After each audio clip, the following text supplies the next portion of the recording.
nagbabago. Sa lahat ng panahon, ang Diyos po ay mabuti. Ang Diyos po, ayon sa pakilala ng ating Panginoong Jesucristo, ang ibibigay lamang niya sa kanyang mga anak, lahat ng ikabubuti. Kapag ka po ikakasama, kahit hingin mo pa, ay hindi ibibigay ng Diyos. Tama po ba? Maliwanag na po ba sa atin yan, mga kapatid? Dapat yan po maging pundasyon nating lahat ng pagkakilala tungkol sa ating Diyos Ama.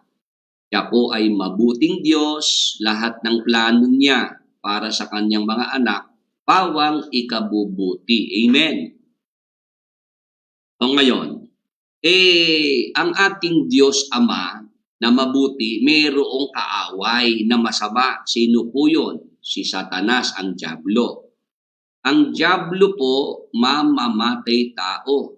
Ayon po sa ating Panginoong Jesucristo, Juan 8:44. Ang Diablo, siya po ang magnanakaw na pumapatay at pumupuksa.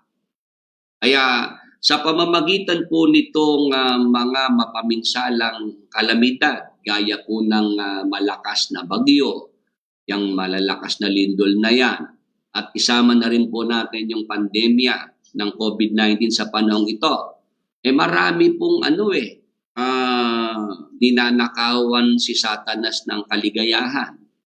Tama po ba? Yung pamilya po, namatayan sila ng mahal sa buhay o ninakawan ng kaligayahan ni Satanas yun. Yung mga nawalan ng trabaho dahil po sa COVID-19, ninakawan ni Satanas ng kaligayahan. Tama po ba? Naintindihan po ba ng mga nanonood at nakikinig sa atin? Sagot lang po kayo mga kapatid. Si Satanas po ang nasa likod ng mga ganyang mapaminsalang kalamidad, yung salot na yan ng COVID-19 na ang dami na pong pinatay na mga tao sa buong mundo. Mahigit 2 milyon na po doon sa aking nabasa. Sa Biblia ipinakita ang buhay ni Job. May masasamang pangyayaring naganap sa buhay ni Job. Sino po ang may gawa ng lahat ng yon? Hindi po ba si Satanas? Pinayagan lang ng Diyos. Lahat ng mga alagang hayop ni Job, yung kanyang mga alagang tupa, pinatay ni Satanas. Sa pamamagitan ng apoy mula sa langit, yung kidlat. Tunog lahat yun pati yung mga tagapag-alaga. Yung mga anak ni Job, nagtipon-tipon sa bahay. Yun, malakas na hangin. Pinabagsak po yung bahay. Patay lahat ng mga anak ni Job. Sino may gawa? Hindi po ba si Satanas? Tama po ba mga kapatid? Yung nasa Job 1:6-19, makikita natin na ang kamay po na gumawa ng lahat ng masasamang pangyayari sa buhay ni Job, walang iba kundi si Satanas. Pati nga po yung mga bukol sa katawan ni Job, pinasibol yun ni Satanas. Siya nagpa-sibol ng mga bukol sa katawan ni Job. Si Satanas po may gawa nun. Nagbibigay din ng sakit, karamdaman si Satanas sa tao. Kahit po sa bagong tipan, ipinakita yan na maraming pinagaling ang Panginoong Jesucristo na mga tao. Ang sakit nila, ang may gawa, masamang espiritu. Lucas 13:11 hanggang 16. Yung babae po dito na sa loob ng 18 taon ay hindi makauna, baluktot ang katawan. Yun po ay dahil sa masamang espiritu. Nagkakaintindihan po ba tayo? Maliwanag na po ba sa atin yan? Si Satanas may kapangyarihan magbigay ng sakit, karamdaman sa tao. Di ba yung mga sakit na yan pumapatay yan? Mga cancer na yan, yang ngayon na yung COVID-19 na yan. Si Satanas po ang nagbibigay ng ganyang mga sakit para pumatay, pumuksa ng tao. Yang mga natural calamities na tinatawag, yung malakas na bagyo, malakas na lindol, ang tawag natural calamities. Pero sa katotohanan, meron pong nasa likod na supernatural being. Sino po yun? Si Satanas, ang dyablo. Ang Panginoong Hesukristo sumakay sa daong kasama yung kanyang mga alagad sa dagat, sa kanilang paglalakbay, mayroong malakas na bagyo na nangyari at ang tangka palubugin yung daong nang malunod sa dagat. Ang Panginoong Hesukristo kasama yung mga alagad niya. Sino may gawa ng malakas na bagyo? Sino ang nasa likod po noong malakas na bagyo na yon? Yung nasa Marcos 4:35-39. Hindi ba si Satanas yon? Ang dyablo. Hindi pwedeng ang Diyos Ama ang gumawa ng malakas na bagyo sa dagat tapos sinaway naman ni Jesus Christ. Lalabas nagkontrahan yung mag-ama. Hello? Nakikinig po ba? Naintindihan niyo po ba yung punto na yon? Pinagtangkaan ang Panginoong Hesukristo at ang kanyang mga alagad na malunod sa dagat. Kaya po mayroong bumangon na malakas na bagyo, malakas na hangin para mapalubog yung daong. Si Satanas, ang dyablo, siya po ang nasa likod niyan sapagkat ang dyablo po ang mamamatay tao. Ngayon, yung mga kritiko natin, huwag nyo nang ipilit yung gusto ninyo at hindi uubra yan. Sabi ko nga, inaabswelto natin ng Diyos para ang Diyos huwag na siyang masisi ng marami.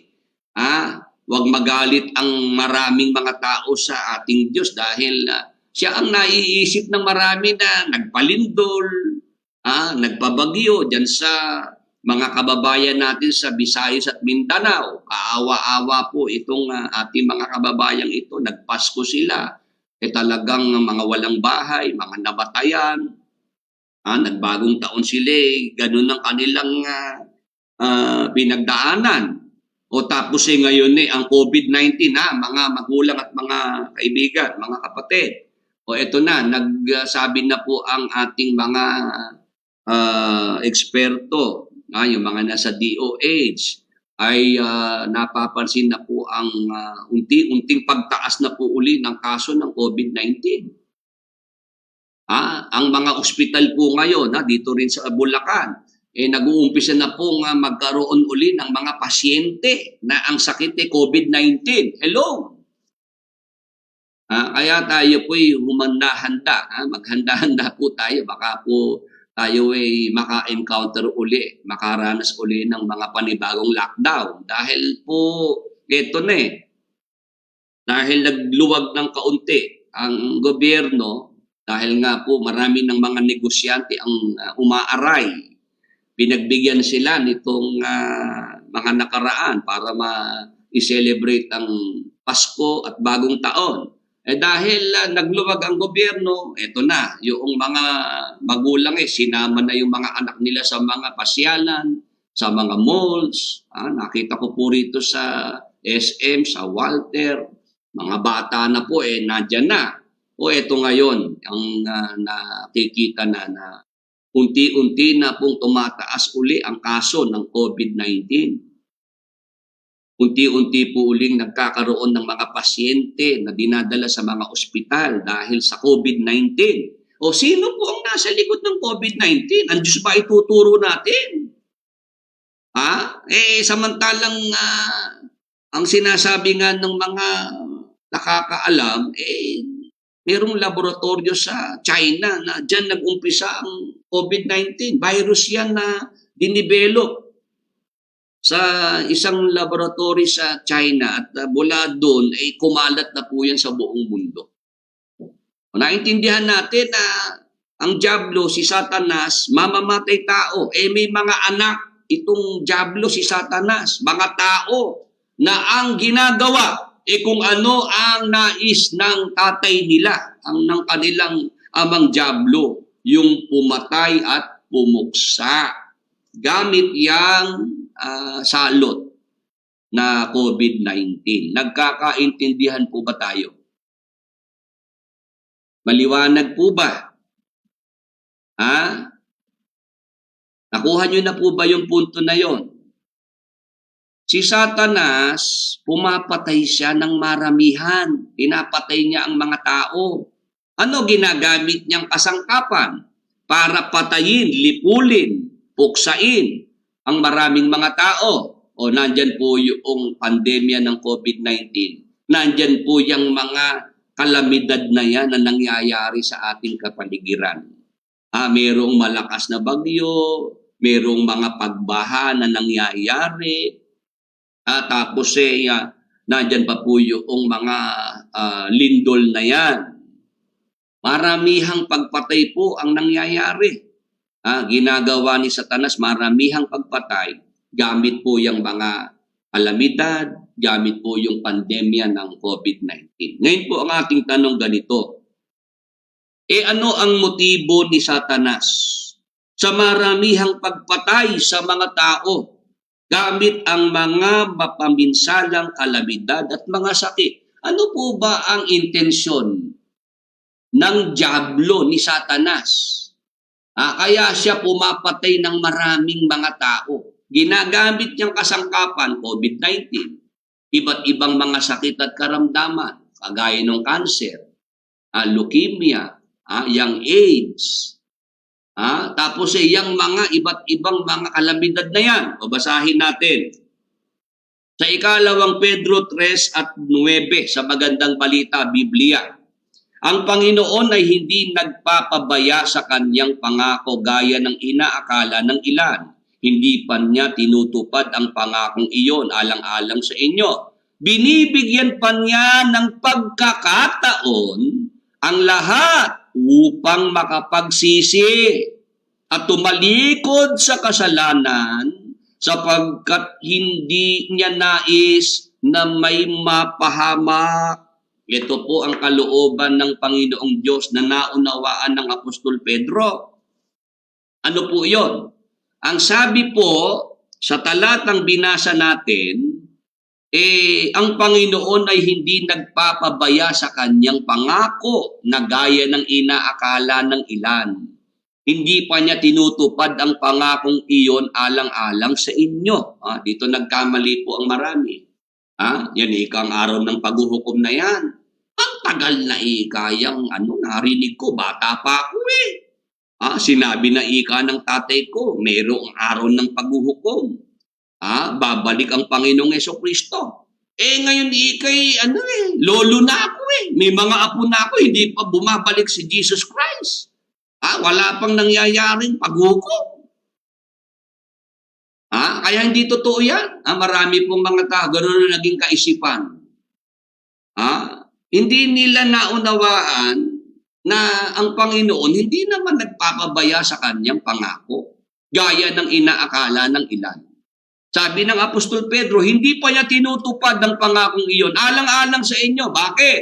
Binibigyan pa niya ng pagkakataon ng lahat upang makapagsisi at tumalikod sa kasalanan sapagat hindi niya nais na may mapahamak. Kaya pala hindi pa bumabalik ang Panginoong Hesukristo at hindi pa rin nangyayari po yung sinasabi ng Biblia na araw ng paghuhukom. Bakit? Kasi ang Diyos nagbibigay pa ng pagkakataon sa lahat ng tao upang makapagsisi at tumalikod sa kasalanan sapagkat hindi nais ng Diyos na may mapahamak. Anong ibig sabihin? Kabaliktaran naman kay Satanas sa diablo.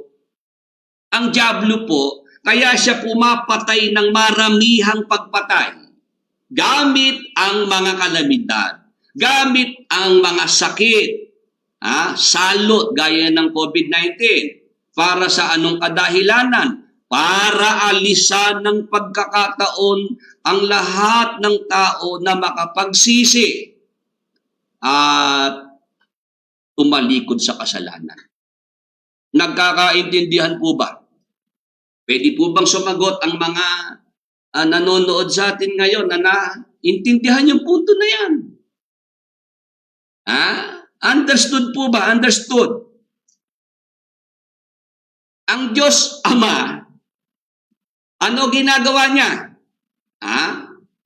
Siya po ay nagbibigay pa ng pagkakataon para ang lahat ay makapagsisi, tumalikod sa kasalanan, para makapagbalik loob pa sa Kanya.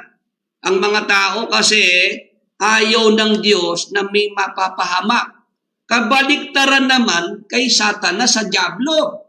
Gusto ng Diablo ang mga tao alisan ng pagkakataong makapagsisi sa kasalanan, makapagbalik loob sa Diyos. Kasi pagka ang tao po pinatay ni Satanas, ginamit niya ang COVID-19, ginamit niya ang mga kalamidad, pati nga mga aksidente. Hello? Hindi ba merong eroplano, sakay ang maraming passenger. Bumagsak po yung eroplano, patay lahat sila. Tama po. Ngayon, ano po ang nawawala dito po sa mga taong ito na marami silang namatay, na disgrasya? Hindi po ba ang nawawala yung pagkakataong makapagsisi sa kasalanan at makapagbalik loob sa Diyos? Tama po ba? Nagkakaintindihan po ba tayo?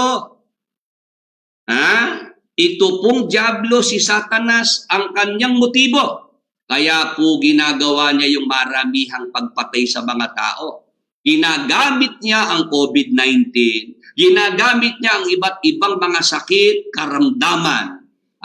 Pati mga kalamidad na yan, pati mga aksidente na yan. Para ang mga tao'y maalisan ng pagkakataon na makapagsisi sa kasalanan at makapagbalik loob sa Diyos. Para wag silang maligtas. Amen? Ewan ko lang kung ano na naman ang tutol nito mga kritiko natin. Wag niyong ipag-abogado sa akin si Satanas. Itong mga kritikong ito dahil galit sa akin, kahit sila maging abogado ng Diablo, maging abogado ni Satanas, at para lang ako makontra. Sige kayo. Talagang kayo mahahayag sa marami na kayo sa inyong amang Diablo. Na ang inyong ipinagtatanggol, ang Diablo, si Satanas. Maliwanag naman sa mga talatang binabasa natin, si Brother Willie hindi nagbibigay ng sariling paliwanag. Tama po ba? Yung binabasa ko, yung nasa Biblia, maliwanag naman pagka binasa natin Hindi ko kailangan ako po'y mag-i-invento rito. Ako po ay ibibigay ko po yung aking sariling opinion.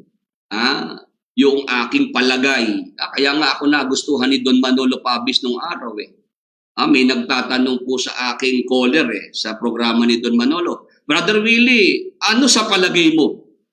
Ano sa palagay mo, Brother Willie?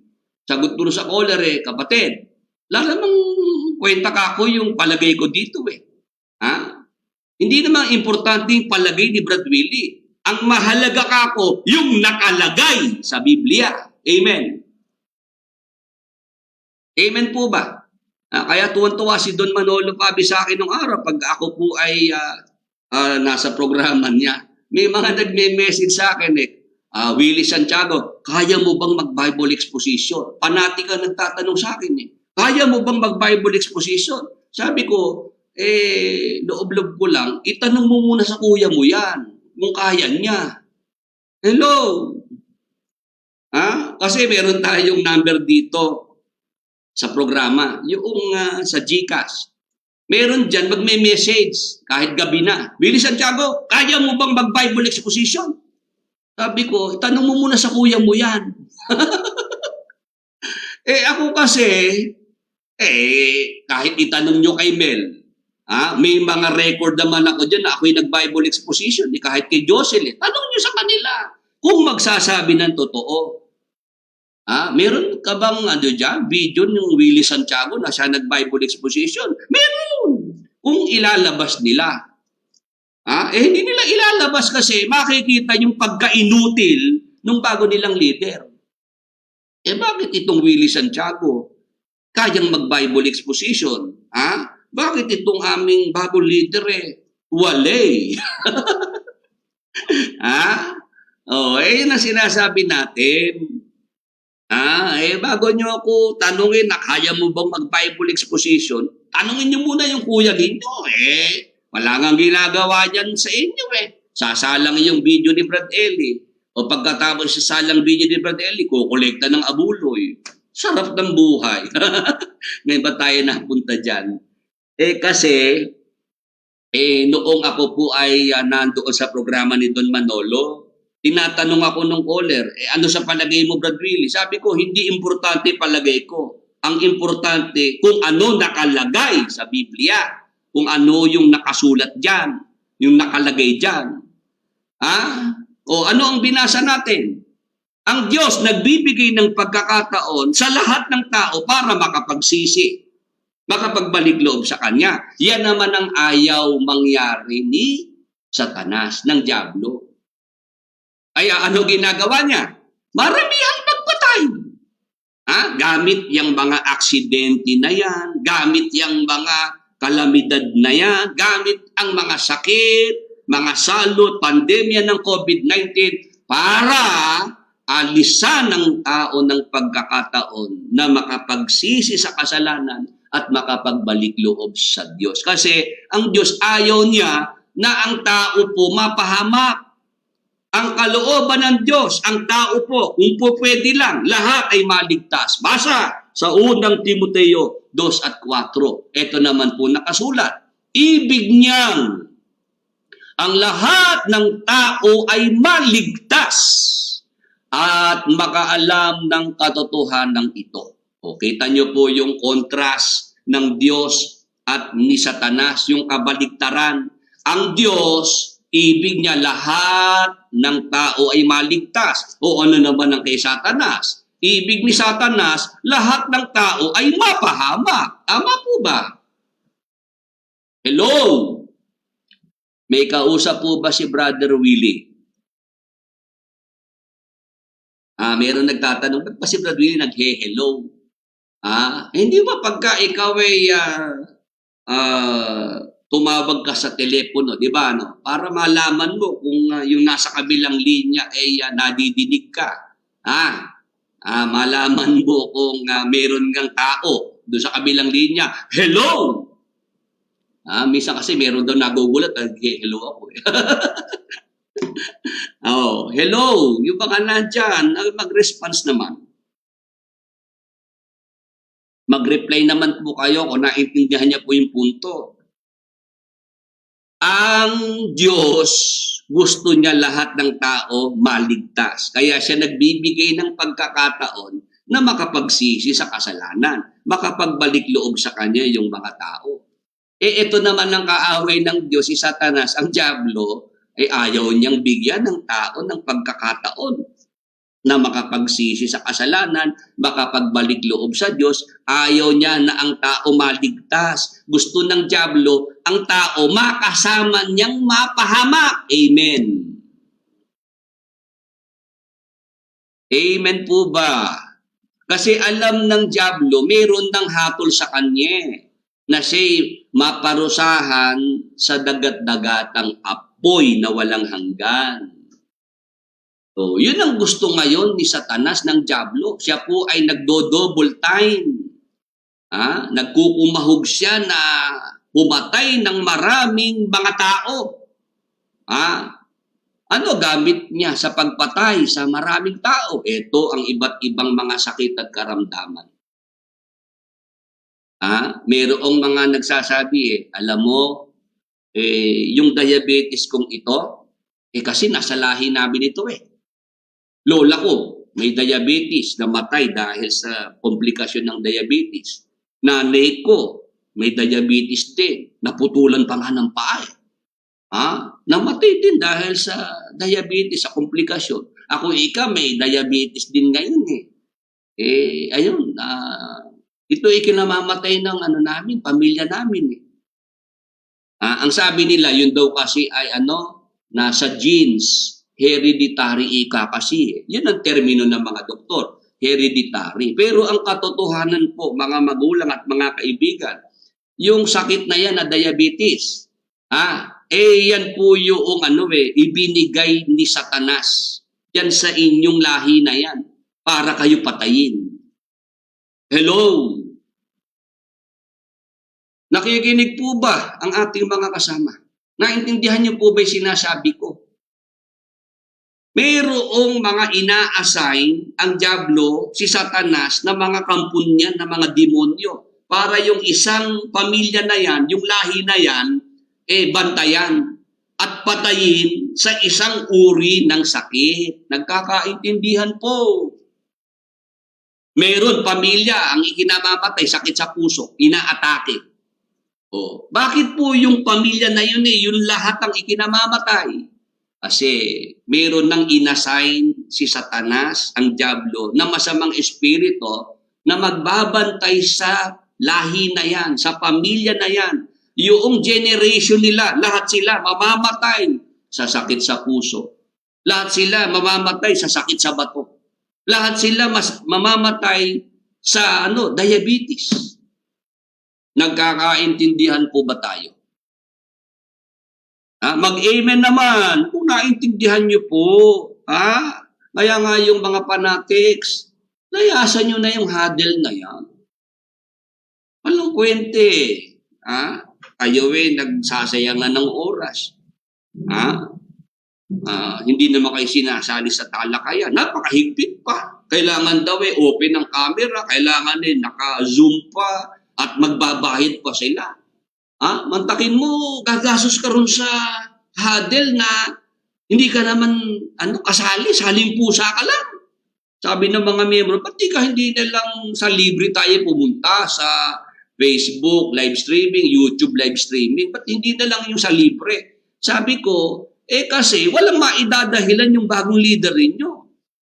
Kasi kailangan mayroon siyang maidadahilan, mga kapatid. Ito po ang bayarin natin sa ating Zoom premium account.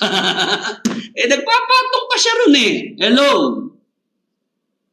O tayo. Ang ginagamit natin, live streaming ng Facebook, ng YouTube. Libre po yan. Libre. Pero si Brad Willie, gumagastos. Kasi kailangan mayroong internet provider. Tama po ba? Ngayon, naintindihan niyo po ba? Yung sinasabi nating ito na itong si Satanas, ang dyablo, may kapangyarihang magbigay ng sakit sa tao. Nabasa ko na po yan sa Matandang Tipan, si Job. Binigyan ng sakit ni Satanas, yung masasamang bukol sa kanyang katawan. O sa Bagong Tipan, yung mga pinagaling ni Jesus Christ na mga tao, yung mga sakit nila, kagagawa ni Satanas. Tama po ba? Hanggang sa panahon natin ito, ganyan po si Satanas. Lalo po sa mga hindi anak ng Diyos, kayang-kaya niyang galawin, kayang-kaya niyang bigyan ng sakit karamdaman. Amen. Yung mga anak mismo ni Satanas, mga anak ng dyablo, wala naman siyang pagmamahal sa kanyang mga anak Siya mismo magbibigay ng sakit karamdaman sa mga tao na yan para patayin niya, para hindi na niya bigyan pa ng pagkakataon na makapagsisi at makapagbalik loob sa Diyos. Naintindihan po ba ng mga kasama natin ngayon, yung punto na yan? Please say amen. Hinihintay ko po yung pag-amen ninyo para ako po'y makausad na, para ako po'y makalipat na. Marami pa po akong babasahin talata. Gusto ko po bago ko po basahin pa yung ibang mga talata, maliwanag na po sa atin yung punto na yan. Ang motibo ng dyablo ni Satanas, kaya siya gumagawa ng maramihang pagpatay sa mga tao, gamit ang mga sakit, karamdaman, salot na COVID-19, kasama na rin ang mga yung mga kalamidad na yan, pati mga aksidente na yan. Isang bus, itong nakaraan, bagong taon na bagong taon, Pasko, no? Sa May Lubao, Pampanga, ako po'y, makita ko po, talaga namang wasak yung minibus, Dahil may nakabanggang tricycle. Patay no? Daming namatay ito, sabay-sabay. Sabi ko, naalisan ng pagkakataon ng mga taong ito na makapagsisit, makapagbalik loob sa Diyos. Sino may gawa? Ang diablo, si Satanas. Tama po ba? Yung mga namatay dyan sa 1990 na lindol, tama po?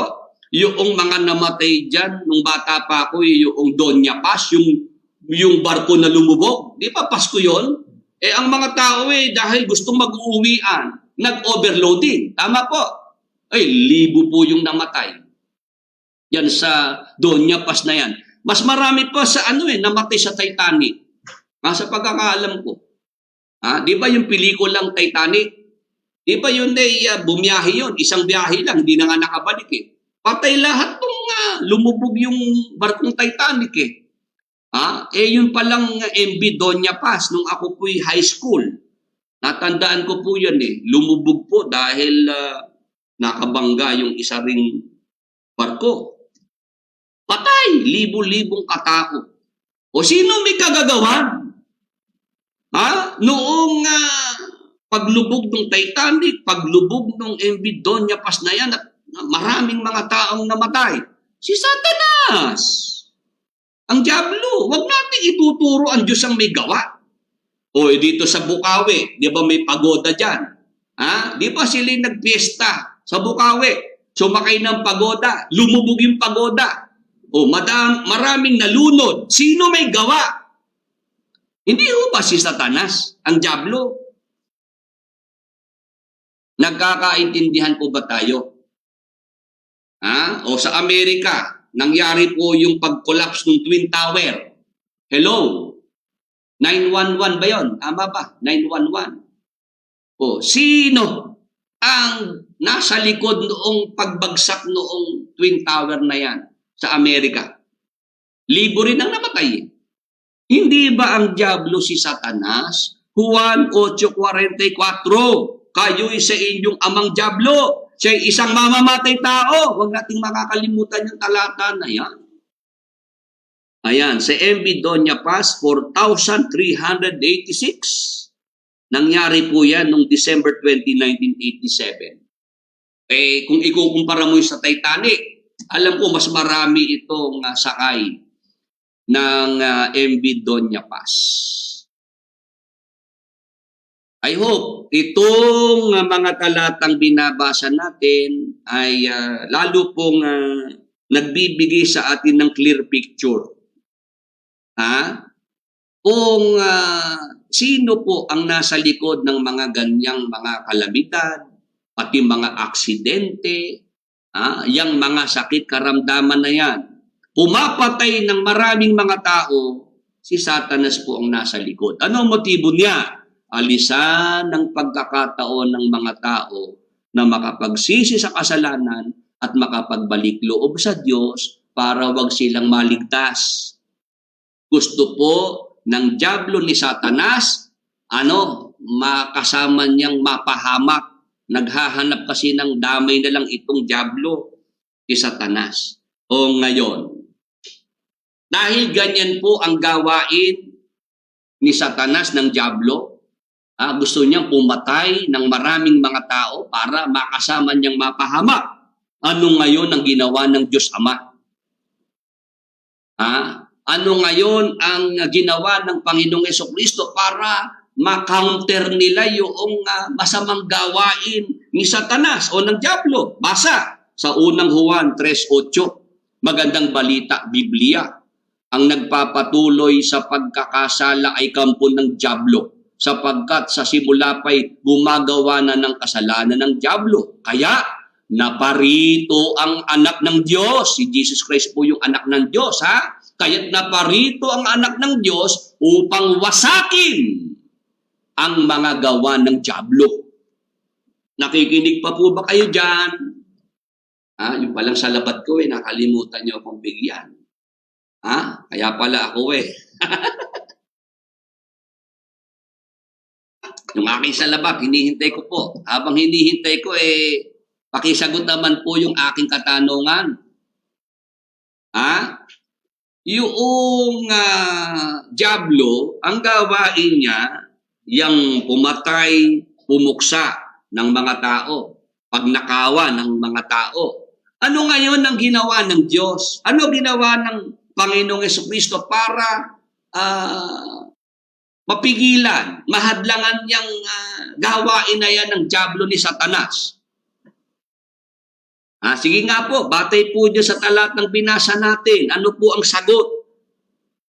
Babasahin ko uli. Kaya naparito ang anak ng Diyos upang wasakin ang mga gawa ng dyablo. Bakit po sinugo ng Diyos Ama ang Panginoong Jesucristo?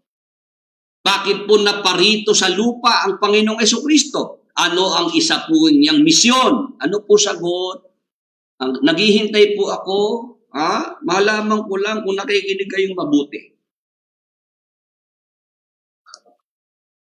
Nakasulat po sa talata, naparito ang anak ng Diyos upang wasakin ang mga gawa ng dyablo. Ano-ano po ba yung mga gawa ng dyablo? Yung nasa Juan 10:10, ang magnanakaw, pumapatay at pumupuksa. Nagkakaintindihan po ba? Gawain ng dyablo ang pagnanakaw sa tao, ang pagpatay sa tao, at pagpuksa sa tao. Amen. Nihintay ko yung sagot ng mga narito May problema ba sa internet? Pwede bang sumagot naman po kayo dyan para ako naman makapagsalabat muna rito? Sana yung mga kasama natin na bibigyan ng pansin. Mahalaga po kasi yung punto na ating nilalatag dito Yung mga talatang binabasa natin sa Biblia. Sana nakukuha niyo po yun para hindi sayang ang inyong panonood at pakikinig. Hindi niyo po ito mapapakinggan dyan sa kuya ninyo. Wala naman yan School bukol nga yan Proper nga yan Kaya nga noong magpapa-examination si Brother Eli, mga manggagawa, sabi ni Brother Eli, meron tayo examination para malaman ko kung kayo ba'y nagbabasa ng Biblia. Nakoy, kumakaripas po ng paglabas sa kapilya yung inyong kuya na yan Silang mga pamangkin ni Brother Eli ang naglabasa ng chapel, hindi kumuha ng examination. Totoo po yung sinasabi ko, hindi po ito invento. Gumawa si Brad Eli ng examination, surprise po yun para yung mga manggagawa, ma-assess niya kung sino ba talaga yung mga talagang binabasa ang Biblia. Una-una lumalabas yan ng chapel, yung kuya yung kuya ninyo. Pati yung kanyang, iba pa pamangkin ni Brad Eli. Labasan ng chapel hindi ho kumuha ng examination. Tapos siya ngayon ang inyong tagapangasiwang pangkalahatan. Paano ba yan? Paano naging tagapangasiwang pangkalahatan? Sa examination lang nananakbo. Kaya ewan ko. Ayun, nandiyan pa rin. So, ngayon, si Satanas, ang dyablo, ang gawain niya, magnakaw, pumatay at pumuksa ng tao. Ano ginawa ng Diyos? Sinugo ang anak, si Jesus Christ. Para ano? Para wasakin ang mga gawa ng dyablo. Ano ibig sabihin? Meron tayong pag-asa.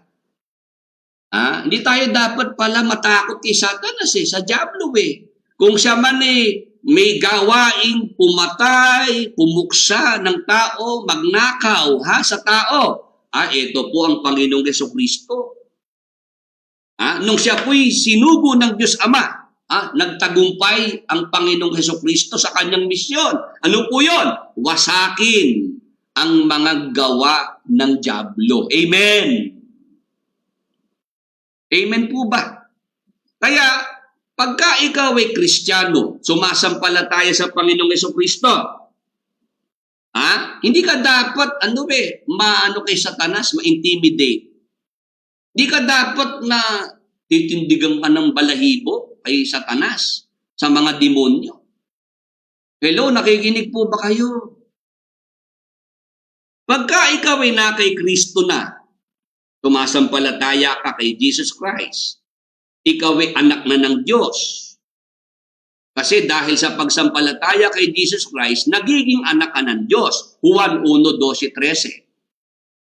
Pagka ikaw ay anak ng Diyos, dahil ikaw ay sumasampalataya kay Jesus Christ, meron kang relasyon kay Jesus Christ, si Satanas, hindi mo dapat katakutan. Kahit ganyan ang kanyang gawain. Bakit? Wasak na si Satanas eh. Yung gawain ni Satanas eh, naiwasak na ng Panginoong Jesucristo eh. Si Satanas po ay isang talunan. Satan is a defeated foe. Siya po ay tinalunan ng Panginoong Jesucristo. Anong katunayan? Sa Colosas 2:15, ganito po ang sinasabi sa Magandang Balita Biblia. Sa pamamagitan ng kanyang kamatayan sa krus, si Jesus Christ po yung namatay sa krus, nilupig niya ang mga pinuno at kapangyarihan ng sanglibutan. Ang mga ito'y parang mga bihag na kanyang ipinarada sa madla bilang katunayan ng kanyang pagtatagumpay. Ano po ang ginawa ng Panginoong Jesucristo? Nang siya po ay mamatay sa krus. Ano ang ibig sabihin ng kanyang kamatayan sa krus? Ang sabi po sa talata, sa pamamagitan ng kanyang kamatayan sa krus, nilupig niya ang mga pinuno at kapangyarihan ng sanglibutan. Si Satanas po ang tinutukoy dyan. At yung kanyang mga kampon ng mga demonyo, masasamang espiritu. Ang mga ito'y parang mga bihag na kanyang ipinarada sa madla bilang katunayan ng kanyang pagtatagumpay.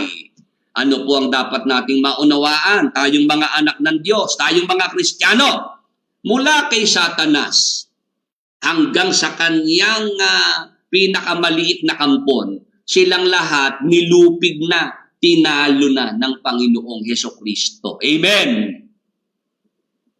Napagtagumpayan na po ng ating Panginoong Jesucristo si Satanas at lahat niyang mga kampon. Katunayan pa po sa Hebreo 2:14-15. Dahil sa ang mga anak na tinutukoy niya ay tao, naging tao rin si Jesus.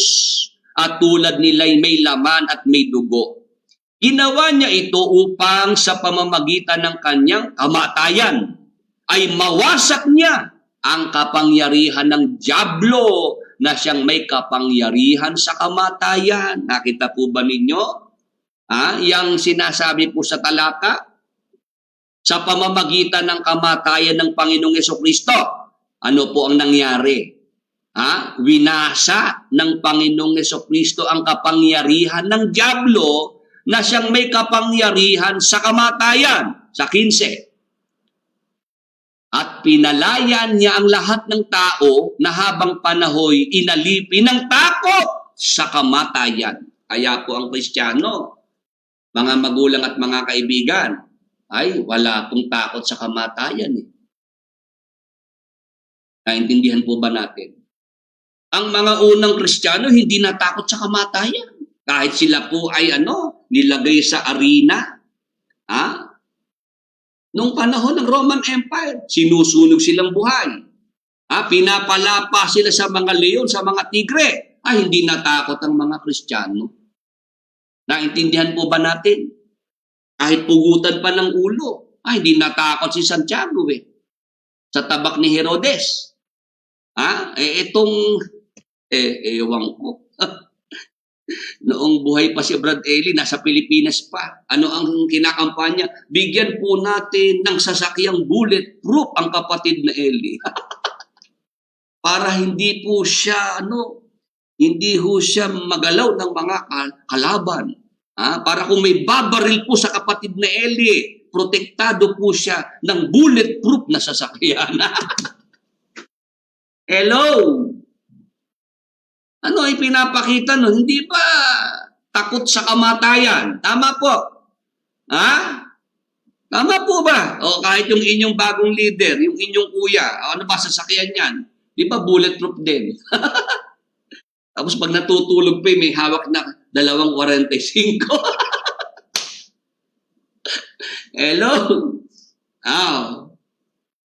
Ewan ko, pag di nyo pa nakita yung aking sinasabi na ito.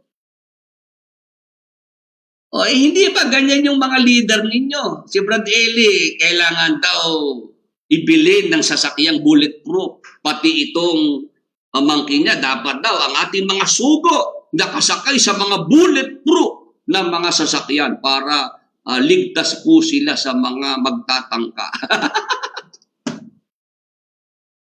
Pagka ang tao ay takot sa kamatayan, isa lang ang ibig sabihin, nasa ilalim ng kapangyarihan ng dyablo. Nagkakaintindihan po ba? Kaya nga si Brad Eli Pasensya na po kung naalala ko si Brad Eli.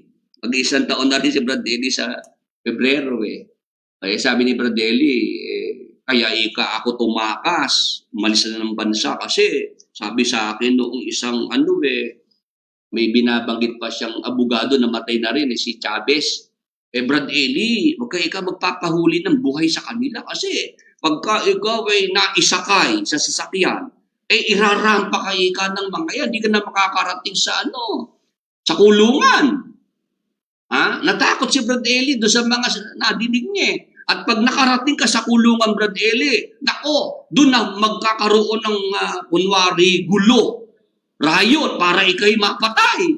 Kaya sa takot ni Brad Eli, lumipad sumibat. At idinahilan na lang na mayroong kasing hula na matutupad pala mula sa silanganan hanggang sa kaluluran. Kaya sabi ko, talagang si Brad Eli, yung Biblia ang pinasunod sa gusto niya. Hello! Yung mga fanatics, huwag kayong maiinis sa akin. Pakinggan nyo lang mabuti sinasabi ko. Timbangin ninyo. Nung siya na may nasa abroad na, sabi niya, kaya ayaw kong umuwi dyan sa Pilipinas kasi may sinabi sila na aabangan ako sa airport. At maglalatag daw ng red carpet at may mga kandila. Hello? Natakot sa kamatayan Yung mga takot sa kamatayan, mga nasa ilalim ng kapangyarihan ng dyablo. Sapagkat ang dyablo, sinasabi dyan, nagkaroon kasi ng kapangyarihan sa kamatayan ang dyablo. Pero pagka kay Kristo ka na, dahil tinalo na ni Jesus Christ ang dyablo, pagka ikaw ay tunay na Kristiyano, hindi ka takot sa kamatayan. Amen. Amen.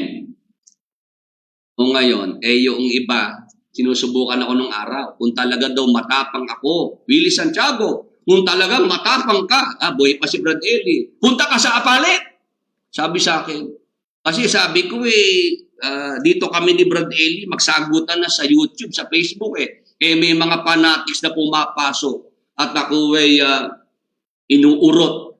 Kung talaga daw matapang ako, punta raw ako sa Apalit. Doon ko raw ko sabi si Brad Eli. Bakit? Nalupak ako sa Apalit si Brad Eli?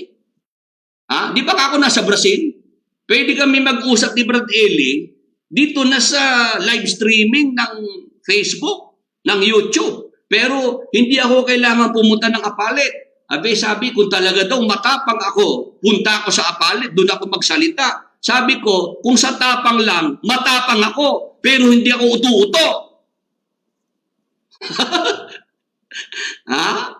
Hindi ka ako utu-uto. Kung matapang lang, matapang talaga ako. Bakit? Kung hindi ako matapang, kung hindi ako binigyan ng Diyos ng tapang, mababangga ko ba ang isang Brother Eli Soriano? Hello? Hindi ba si Brad Eli ang kinatakutan ng maraming mga pastor? Yung mga binuli ni Brad Eli, ang daming niyang binuli ng mga pastor dito sa Pilipinas. Tama po ba? Pero si Brother Willie, hindi po ako hindi ako na-intimidate, hindi ako natakot na harapin ng isang Brother Eli. Bakit? Sabi sa Biblia, kung ang Panginoon ang aking katulong, hindi ako matatakot anong magagawa sa akin ng tao. Pero para ako mauto ng mga fanatics na ako papuntahin sa apalit, doon daw magsasalita. Kabisado ko yung apalit Pag doon ka magsasalita, hahawa ka ng mikropono, ibababa lang ni Mel yung switch Hindi ka na madidinig doon alam ko yung mga doon kung ano mga ginagawa sabi ko, kung sa tapang lang, ako'y matapang pero hindi ako uto-uto. Kung may ba tayo napunta dyan? Yung Diablo, tinalo na ng Panginoong Jesucristo. Nilupig niya ang Diablo, ang kapangyarihan ng Diablo sa kamatayan.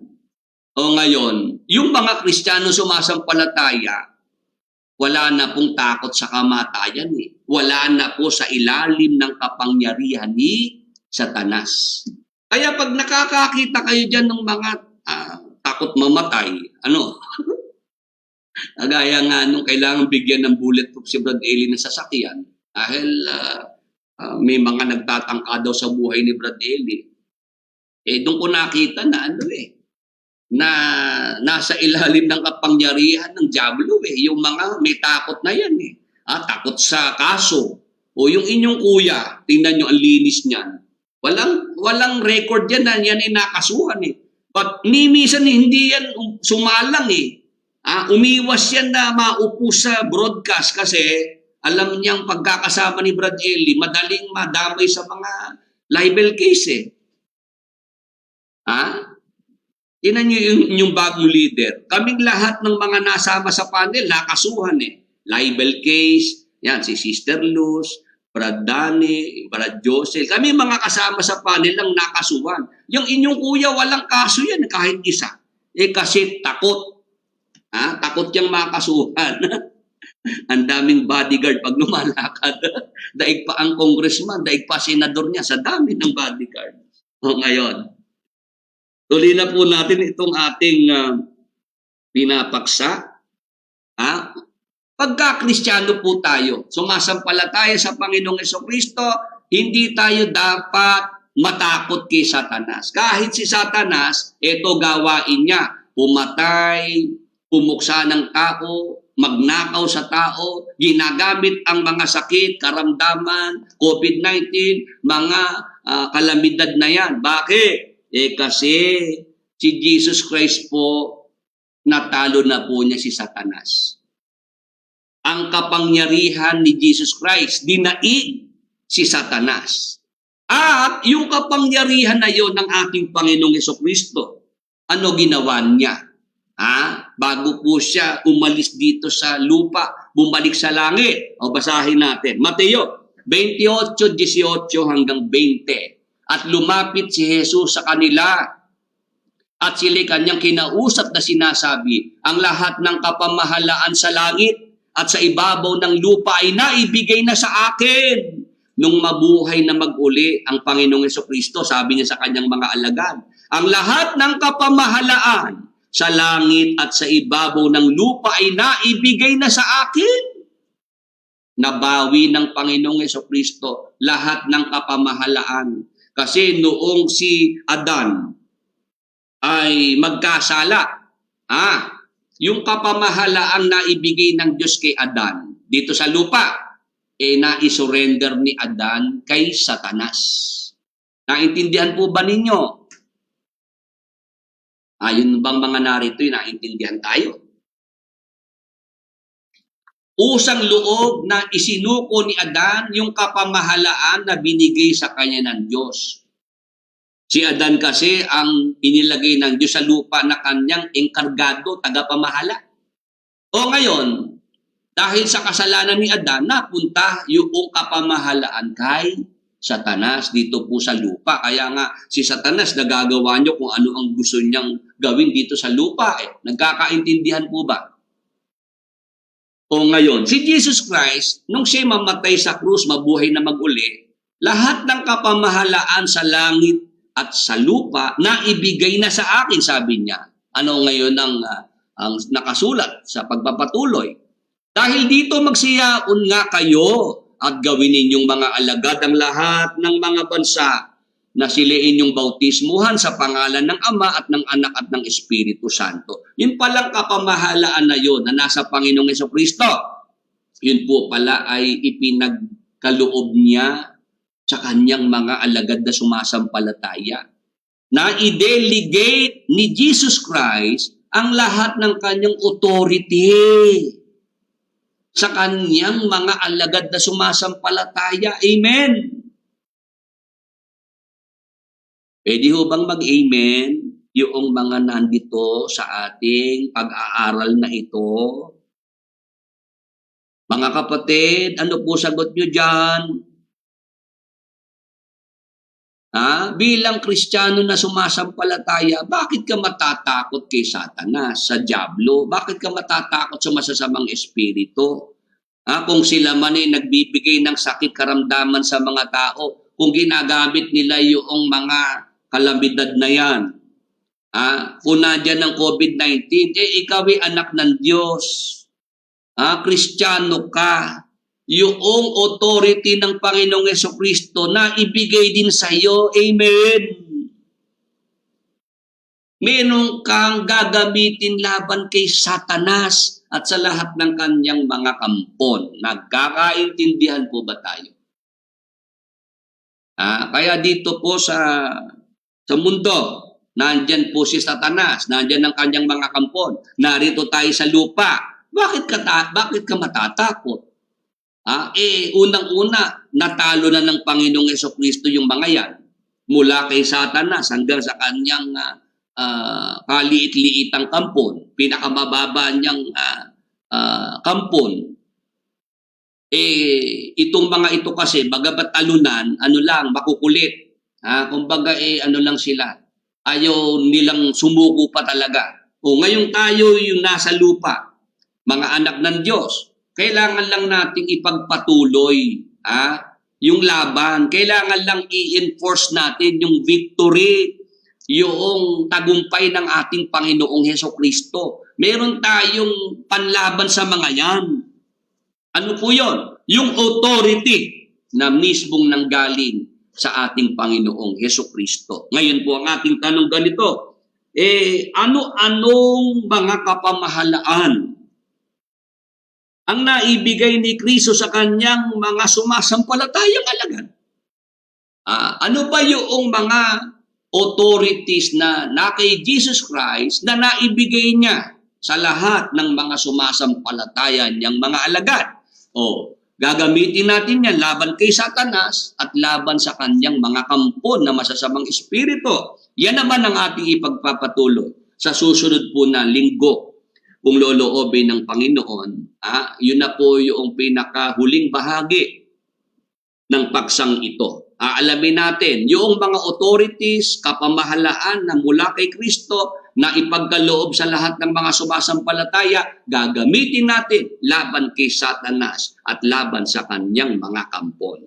Antabayanan niyo po hanggang sa susunod na linggo. Hanggang dito po muna ang ating paksa.